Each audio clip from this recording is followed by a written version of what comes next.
Okay, so like we always do, we'll start with what'd you think? Reflect upon. That was good. I feel like they grasped the events pretty well.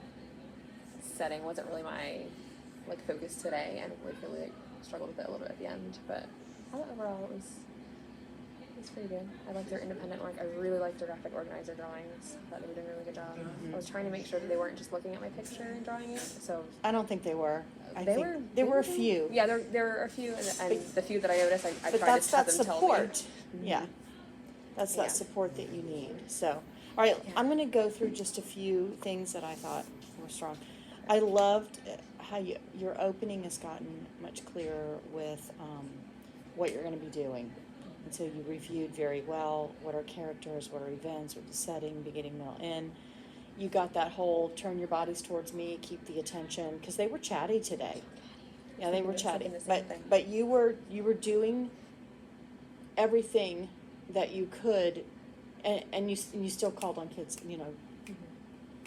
attention on me or whatever you were saying. So I think you were bringing them back well. So turn their bodies to the video and then back to you. You reviewed again who the characters were and then who the characters were actually in the book. So I thought that was important because I actually thought, I wonder if they're going to get confused by the fact that these are not people and these are not animals. But you did a nice job of going over that particular thing with them. So you started to say, what's the setting? And when you started your definition, you said setting is where you are, and then eventually setting is where the characters are. So you caught yourself because you know that kindergarten is going to take that literally. So it's really good that you caught yourself and you're seeing that, I got to change my speech because it's not where you are, it's where the characters are. So that was a good catch. Then you reviewed the beginning, middle, end of the book, played the video of the story. I loved the video, by the way. And while the video was playing, you reminded the students of the events during the video. So that was very strong. I loved that you changed your voice. So we got done with the video, and it was time for them to go back to your seats. And you said, this is very important. What are you going to get when you go to your cubbies? And you did, the pencil box and the whiteboards. And you had 2 or 3 children repeat that for you so that they all knew. You've come a long way with that. Yes. And I was so impressed they did it all independently this time. That is either I feel like I'm forgetting one of the things they need. So it's almost for me too, let me hear it 3 times. Yeah. And good for them. Yeah, I feel like it's always a little stressful for me, the transition between getting their things. But yeah, I thought they did pretty well. And they did do well. I even wrote, independent to get supplies, exclamation marks, because that's a big thing with 46 kids in the class. I don't know how many here today, but it's close to that. Yeah, it is. For them all to do it in an orderly way and come to their seats, and nobody forgot anything. So Elena, right next to me, she didn't have a marker in her pencil box.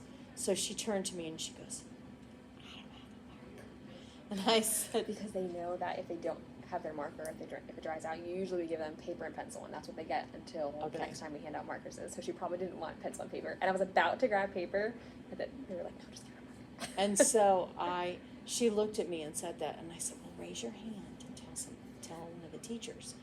And so she did, and Mr. Robinson caught my eye, and I just said, she doesn't have a marker. And he went over and asked her. Yeah. She said, I don't have a marker. And then when she got one, she looked at me and she went, and she smiled. She's so quiet. She's very quiet. She's so quiet. But anyway, it was cute. Okay, so Carter, he's off today. Off very much too. today. So my question was that. So I'm an auditory learner. Okay, so and kids, some may be different type. So if I were sitting at his table, it would drive me crazy because he's talking and singing the entire time. So my question to you is, how do you keep him focused and on task? That's hard because usually he's not here for that part. Miss Cross, the inclusion, comes with him and works with him, and she wasn't here today. There was a sub who came in for somebody else, but he didn't get what he needed today. Okay. And normally they would do that graphic organizer with him. So do they sit there with, okay, yes, he well- needs the one-on-one. Yes, so they will either, if they're doing like an assessment, they'll pull them to the pod, or if they're doing something that's not being graded, they'll do it in the class with, and she'll just sit at the table with him.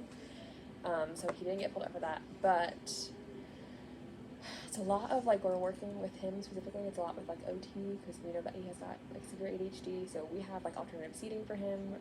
It's just shorter to the ground, but we can use that on the rug if he's acting up on the rug. And the table, I just feel like it's just so much of like just attention. It is, it's attention with him. Just grabbing He attention, is- but it'll go right back to. So is he, he's getting services then? He's getting services, but it's gonna drop off when he turns 6 because he right now is developmentally delayed. He's labeled as DD, but I guess that goes away when he turns 6. Okay, So we'll have to they be are kind of- reevaluated. yeah. Yeah. So he does. Yep, he's getting services. Well, that, so when he's in the classroom, what, so I'm thinking, you have a second grade Carter in your class coming up. You're about to take second grade, okay? And you don't have a Mr. Robinson or Miss Gilbreth in the room with you. Yeah. What kinds of things do you think you've learned from working with him that you can apply in your second grade classroom? I feel like it's just a whole bunch of like eliminating the downtime in between transitions, or maybe assigning him jobs. I would love to assign them with a partner to like have them have a role, but it's hard with Carter because often he's still struggling to comprehend what he's supposed to be doing. So I think a lot of just as far as the instructions, like you said, calling on a student who I know is going to give the instructions right and having Carter repeat it. Mm-hmm. And then going back and saying, yeah, great job, that's what we're doing. So I think too, one of the things I might suggest is a little more proximity to him. Okay. So, and it'll be perhaps a little bit easier when you don't have the 46 kids in the classroom. So I don't know how many the second grade have, but Yeah. let's say they have 20. Walking around and standing directly beside him when you're giving the instructions. Proximity is a great, oh, she's standing right there. You know, it's like that attention, I gotta refocus again. And I mean, with students that I've had who've had severe ADHD, or sometimes even students with autism who can't seem to focus in the classroom, walking over, and I found just a gentle tap on the desk would sort of bring them back into, oh, I need to be paying attention, and that quick, or just a gentle, touch on the shoulder, because he tries this way, and then 5 seconds later, something else has caught his eye, and he's singing, and he's talking to himself. But what that's doing for him, of course, is distracting, but I think it's also very distracting. Like, Sebastian doesn't say a word anyway. Right. And so he was lost. I almost think it's something for you to think about. A student that's so shy like Sebastian might feel a little overwhelmed working partnered with a child like Carter who is very outgoing. So it just might be something for you to think about in your own classroom. Because Sebastian, I mean, he froze. Yeah. And I think it's just it's too much for him. Okay. Just my observation Right. completely. But We did move Luna. Remember when Luna was sitting there? yes, And we thought that would help. It helped a little bit. But I think it may have helped Luna. I was just going to say the same thing. Yep, I agree. She was at least on task today, and she wasn't so completely lost. So it could be that Luna is partial auditory learner, and that constant noise was distracting her. Now she struggles, we know, but you've removed that piece, so maybe that'll help. So I think you've got to, moving forward, think of, all right, when I'm by myself, how, because you're teaching, and Miss Gilbreth or Mr. Robinson has walked behind Carter and gotten his attention or whatever. You're by yourself, you have to take that role. So don't be afraid to leave the front of the class, teach from where that child is sitting. Okay. I was just going to say, even for instructions, I Yep. can just, Yep, exactly. right from there. I don't Yeah. have to be at the front of the You don't. room. You don't. So proximity is a huge thing, just a little gentle, hey, here we go, or there's going to be a time for singing, but it's not right now. Right. So I don't know what he was singing, but anyway, okay. Good directions on the hands up, turn to your partner for the BME, because they were confused as to who was going first, but you anticipated that, and so you clarified who was going first. I'm gonna tell you, Reed got it. I listened Love to him. everything he said, Good. and Makes me happy. he even used the words I wrote down. Reed did great. He used beginning, middle, end. He used Good. those 3 words while describing the story. He said, well, first, and he used the word first, the letters, started crawling up the tree, and he goes, and that was the beginning. So he was using all those right words. That's perfect for what you wanted. And I put Carter and Sebastian never talked about the story. They just completely, and Yeah, I should have switched that up. but yeah, so somebody's gonna, and when you're in a classroom with your students, you're gonna know that. But I think Mr. Robinson even said, Carter, did you tell Sebastian the beginning, middle, end? And he said yes, but he didn't. He answers what he knows wants to be heard, but he really didn't. So you're gonna have to really be aware of what support you need to provide for those students that are not getting it, the way, and most of them were. I think most of them were doing a great job. He's right beside me, so I hear everything he says Right. and everything Yes. he does, so. I also meant to model that with Mrs. Gilbreth. I told her this morning. I said, I'm going to use you to model, and of course, you got that. So I'm glad they did okay with that. Yes, so I wrote it, I kept asking questions. I'm thinking about you moving into your own classroom, since this is your last formal observation. So you had a lot of conversations going on, okay, and you're going around to certain ones, and I put, how will you manage these conversations when you're the only teacher in the room? I think I will use more of your group tell me what you talked about, or more of come in the front of the classroom and show me what you discussed, or tell me what you discussed. No. Yeah, yeah. Is that No, okay? I'm thinking, yes. So you could even, try not to get out of the frame, but. I do, like I said, I'd like Miss Gilbreth to set up a pod, so it could be more of a, well, I don't want to make it too much. I think Yeah. talking in twos is good. Go around and listen enough to get certain points. And one of the things that I think is good for teachers to do is, as you're listening, I don't know if you need to write it down or just keep it in your head. When you bring it back,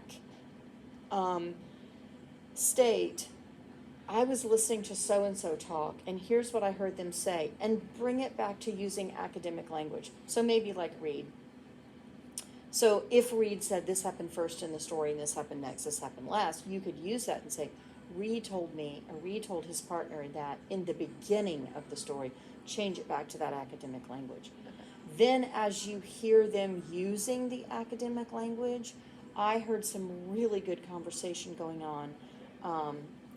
Catherine, would you share what you and Sally talked about, about the beginning? So I do think sharing, or having, I don't know, I know they use Glass Dojo, and I don't know how that works. I always had popsicle sticks, Yeah, or we don't the use hat, it. Yeah, or something. Yeah. And I would say, all right, you never know what group I'm going to call to share what you talked about, so make sure you know, what did you and your partner say?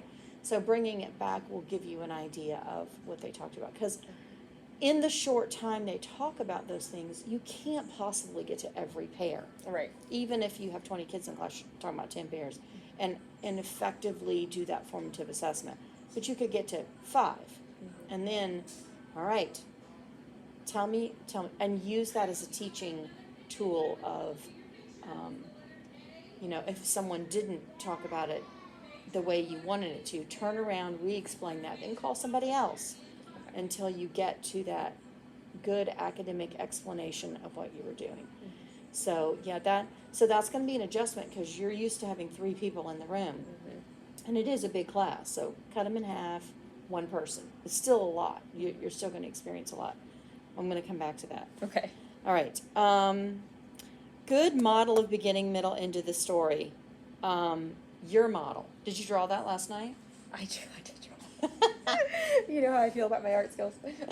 It was great. They needed Good. that. And I know then it's still so hard to see on the board, but it is. Another thing that you did that I thought was really great is they were getting started and you went behind Arden and you picked up his paper for a model. And you said, look, Arden's drawing the coconut tree, what's happening in the beginning of the story. Perfect.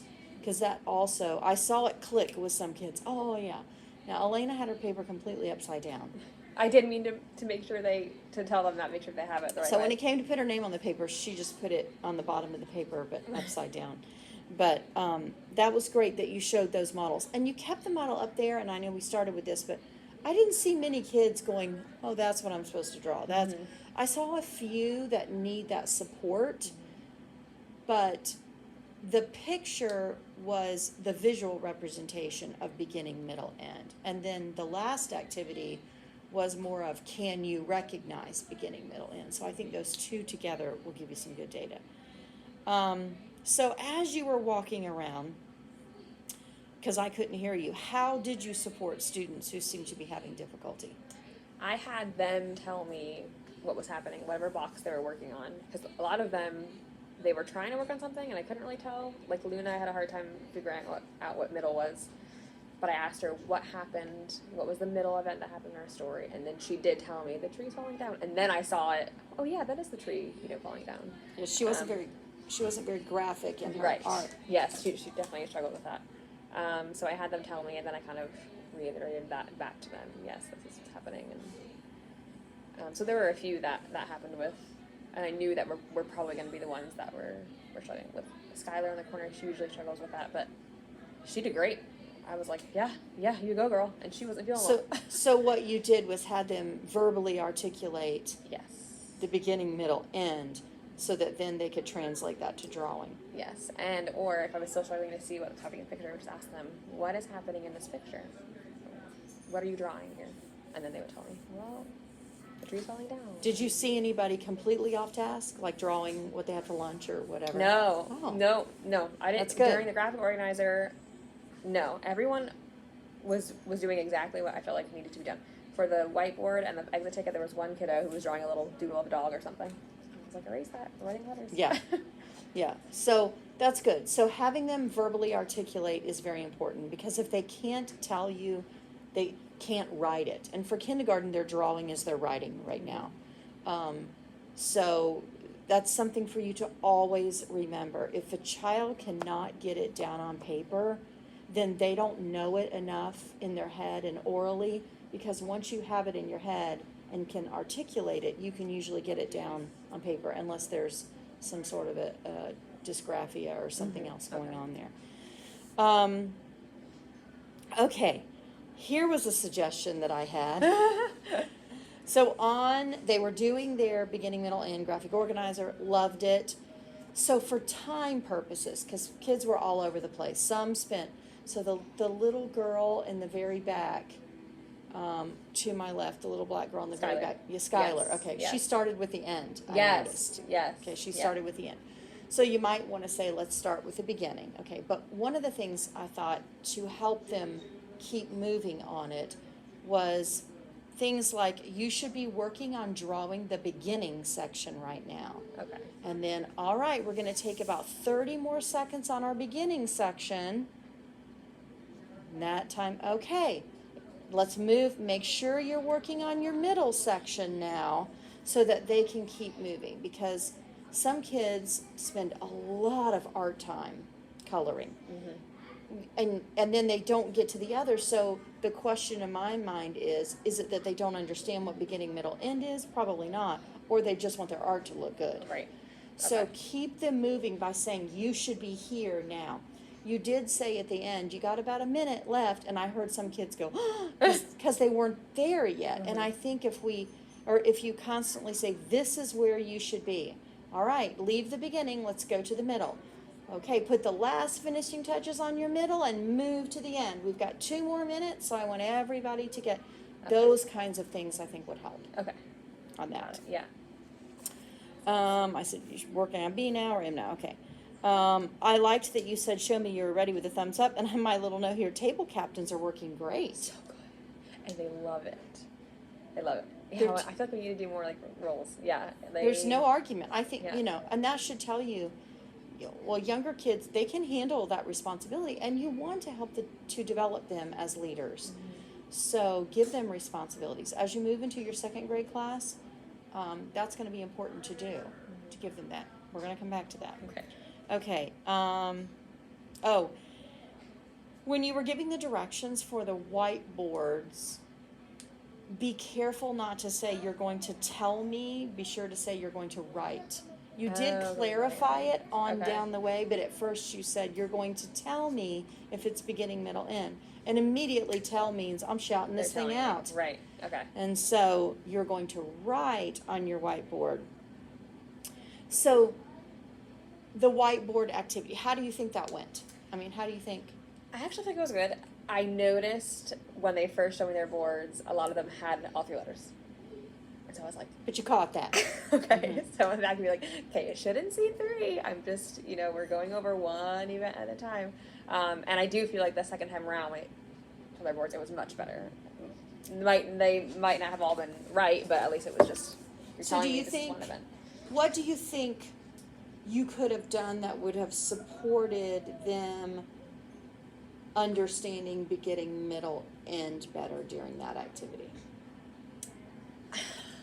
I don't know, and I almost feel like sometimes they were more focused on writing letters because we haven't practiced B yet, we haven't practiced E yet, we practiced M, but maybe some sort of different writing thing that I know that they know. And I thought think they'll they be did okay good. with that. You Okay. can decipher that. Okay, yeah. I don't know. So how do they know if they were correct or not? Well, I have to go back and look at it. You mean right then in the moment? Mm-hmm. No, how do they know? Not you. How do they know if they got it correct or not? I mean, I didn't give them feedback on it, so I guess they wouldn't know. Correct. Okay. Yes. So maybe, and I didn't think of this time, I mean, you could have said it, but maybe have your own little whiteboard or whatever, and you say, this is what our letter, and they could look at their own and say, this was E, because the first one was E. Mm-hmm. E. And hold it up. Now look at your whiteboard. The ringer. On the Did you have E for ending? Let's talk about why you should have had E for ending. This came at the end of the story. It's nighttime. We can tell it was the end of the story.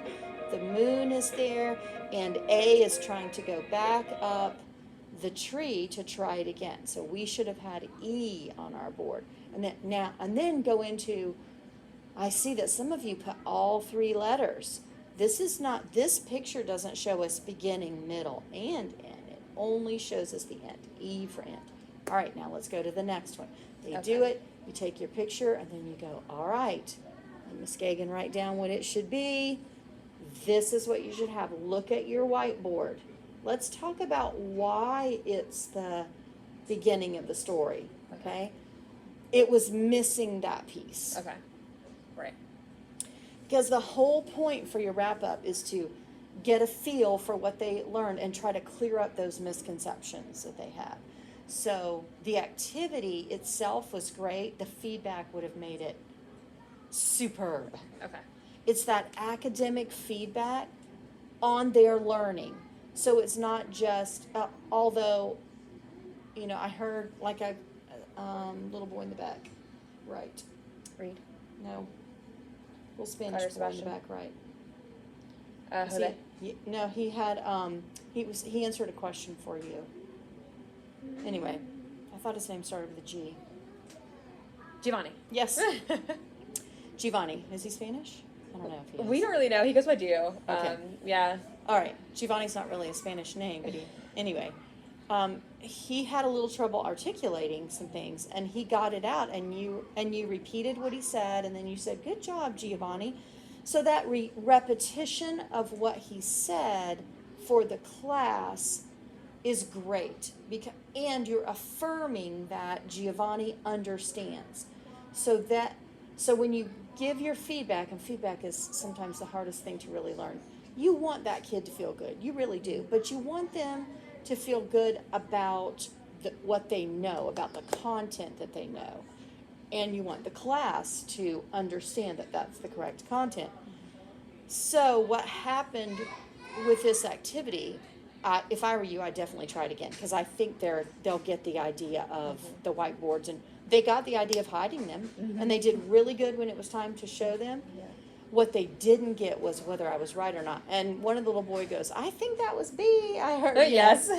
Yeah. And because we were telling each other. they wanted a affirmation that they did it right. They just didn't get that. Okay. Right. So when you're doing your wrap up, especially if it's that kind of wrap up, it's a little bit different than an exit ticket where they're giving you something private. This was something you were doing whole class that everyone could have benefited from. Why was that B? I put E. Why? And why was that B? Oh yeah, I got that. Okay, now when I go to the next one, I can really think about this. So I think you could have built upon that. Okay. That was it as far as my feedback. So I wanted to just briefly really think, and I know you are, because you only got probably 2 weeks at the max before you're really going into that second grade position, as soon as paperwork's all done and everything. So you're going to be taking over a class that's had a sub. Well, so things have changed. Okay. Sorry. Okay. I didn't tell you that because Okay. I just haven't seen you really. Okay. Um, I'm going to turn this off because Yeah. I don't need that.